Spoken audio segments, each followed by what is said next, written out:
n'arrives plus à gérer les tâches du quotidien, tu es submergé par le nombre de choses à faire, tu passes plus de temps à réfléchir à ces tâches qu'à les faire, alors cette vidéo est pour toi. Aujourd'hui, je vous révèle 8 étapes simples qui m'ont aidé à organiser ma vie et avoir plus de temps pour moi. Avant de commencer, je vous invite à prendre une feuille et un stylo pour prendre note. La première étape consiste à faire une vidange de cerveau, en notant toutes les tâches sans entrer dans les détails. Sur une feuille, notez absolument tout ce que vous devez faire, tout ce qui vous passe par la tête, dans votre vie, sans détailler. Vous pouvez créer 2 colonnes, une pour le pro et une pour le perso. N'hésitez pas à noter aussi les petites choses du quotidien. Deuxième étape, cartographiez vos responsabilités. Pour les responsabilités professionnelles, identifiez votre intitulé de poste et les tâches qui y sont associées. S'il existe des tâches qui ne correspondent pas à votre poste, clarifiez-les avec votre supérieur ou déléguez-les. Pour les responsabilités personnelles, divisez-les en 2 parties, celles qui ne vous concernent que vous et celles à partager pour une gestion équilibrée.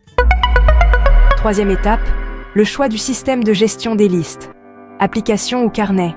Si vous optez pour une application, assurez-vous qu'elle soit disponible sur différentes plateformes pour une utilisation polyvalente. Si vous préférez un carnet, procurez-vous des onglets repositionnables pour structurer vos listes de prochaines actions.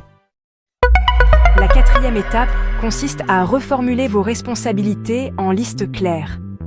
Créez des listes pour les prochaines choses à faire, comme une liste maison pour les tâches à faire à la maison, bureau pour celles au bureau, ordinateur, en attente, nécessitant concentration et ainsi de suite, en fonction de vos préoccupations. Pensez aussi à des listes pour les résultats que vous vous proposez d'atteindre, et bien sûr, n'oubliez pas des listes pour vos checklists. Revenez à la liste de vidange mentale et replacez chaque élément dans sa section appropriée. Prenez chaque élément de la liste de vidange de cerveau. Vérifiez s'il correspond à l'un de vos rôles. Sinon, transférez-le ou rayez-le. Identifiez le résultat que vous cherchez à atteindre et inscrivez-le sur la liste. Ajoutez un astérisque s'il n'y a pas de résultat particulier. Trouvez l'action concrète pour progresser vers ce résultat et inscrivez cette action sur l'une des listes d'actions concrètes selon la circonstance où vous serez le plus efficace. Transformez ainsi votre vidage de cerveau en une liste de résultats clairs à atteindre et des listes d'actions concrètes avec des détails explicites. Consultez chaque liste uniquement lorsque vous êtes dans le lieu approprié pour accomplir les tâches correspondantes. 6e étape, après avoir identifié les responsabilités partagées, prenez un temps ensemble pour cartographier ces responsabilités, que ce soit sous forme de liste ou de carte mentale.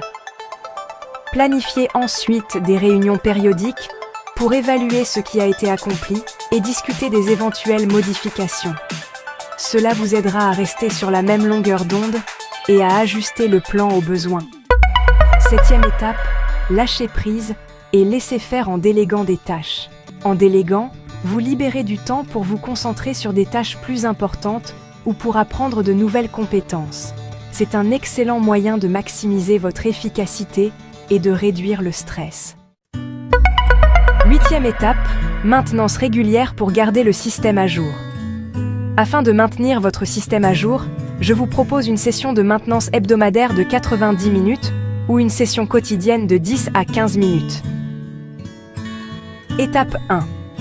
Revisitez vos listes de prochaines actions et demandez-vous si chaque action est toujours pertinente. Si c'est le cas, laissez-la telle qu'elle. Sinon, apportez les modifications nécessaires. Étape 2.